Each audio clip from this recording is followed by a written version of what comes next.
Hello guys, today is may ka-meet up kami ng husband ko na new friend niya from Germany. But before that guys, bago kami lumabas ng hotel is may nakakilala sa amin na si Kuya. Shout out sa'yo Kuya kung nakikita mo tong video to. Nakalimutan kong itanong ang pangalan niya guys, and I am very happy na palagi daw siyang nanonood sa mga video ko dito sa Facebook. Very friendly niya guys at mabait, and of course the staff of the hotel na nagstay kami is friendly sila and then good service. So balik tayo sa topic guys, is yung husband ko ay may ka-meet up na new friend. He is from also Austria, so yung language nila guys is hindi talaga English, so German yung language nila, so sila lang dalawa ang nagkakaintindihan guys sa kanilang language. Also yung friend ng husband ko guys is nakatira na sila dito sa Davao City 16 or 20 years, but I am not very sure. Na-meet ko rin yung wife niya guys, and she is very kind and nice to me. Sobrang bait talaga ng wife niya guys, and then nag-uusap kami about life. By the way guys, yung new friend ng husband ko is our tour guide, so free lang talaga guys no. So ipinapakita nila sa amin lahat-lahat guys, yung mga magagandang places dito, kung saan din sila nakapunta doon. So sobrang saya talaga namin ng husband ko guys, kasi they are so nice guys, at hindi mo talaga akalain kung paano talaga nila ipinakita ang lahat. And then may sasakyan din sila, so makikita mo talaga sa labas. Masaya talaga ako guys na may nakakausap ako dito sa Davao, especially yung wife niya, and then sobrang amazing talaga guys.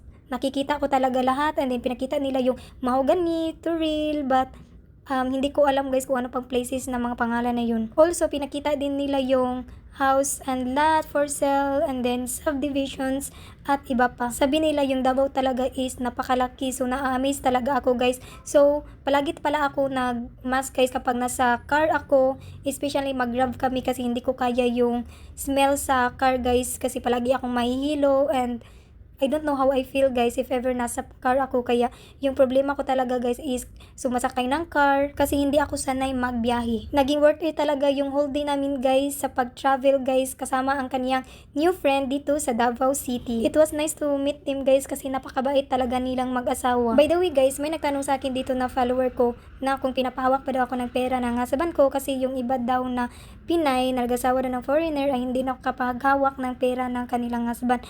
Pero yun yung comment niya guys. But for me guys, yes, pinapawak naman ako ng pera ng husband ko, at pinibigyan niya na talaga ako ng budget kung ano ang mga kailangan bilhin at bayarin, and of course, bigyan din ako niya ng pera. Sa totoo lang guys, before I get married with my husband is sinabihan ko na talaga sa kanya kung ano ang way of living or culture natin dito. Kapag mag-asawa, kailangan ibigay yung pera sa asawa para mag-budget. But I know naman guys is may culture din sila dito or way of living na they must have owned their own money. Pero depende talaga guys kung ipaintindi mo sa afam mo na kailangan ibigay niya ang pera sa iyo. Kaya alam na ng afam ko guys na kung ano ang gagawin guys, kaya binigay niya yung pera sa akin na mag-budget, and also like paying everything guys. Also intelligent naman yung husband ko guys, kasi when I speak something guys, i-google talaga niya guys kung totoo ba yung sinasabi ko, or ano ba ang mga dapat gawin kapag mag-asawa ng Pinay. Kaya alam na ng husband ko guys na kung ano talaga ang dapat gawin kung ibigay ba yung pera sa